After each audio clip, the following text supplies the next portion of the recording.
নারকেল বাটা দিয়ে রোস্ট রান্না করে খেতে কিন্তু অনেক বেশি মজা লাগে। তো আজকে আমি নারকেল বাটা দিয়ে রোস্ট রান্না করব। তো যদি রেসিপিটা কারোর ভালো লাগে পুরা ভিডিওটা সাথে থেকে দেখেন। ফার্স্টেই হচ্ছে আমি লেবু চিপড়াই দিচ্ছি।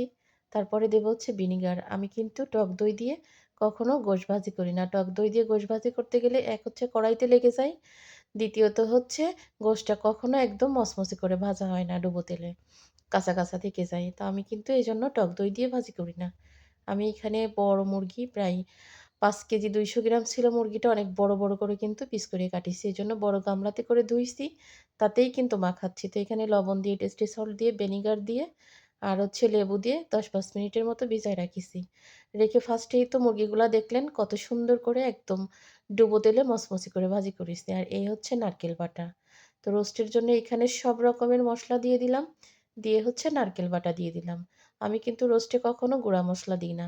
অর্থাৎ কিনা মসলা দিই না। কারণ আমি যেভাবে রান্না করি তাতে কিন্তু আর কিনা মসলার প্রয়োজন হয় না। তো এই সেমভাবে যদি কেউ ফলো করে রান্না করে খেয়ে দেখেন মানে দেখতে পারেন তাহলে বুঝবেন যে আসলেই নারকেল বাটা দিয়ে রোস্ট রান্না করলে কত বেশি মজা লাগে। তো আমি কিন্তু সব মসলা দিয়ে একবার কষায় নিচ্ছি।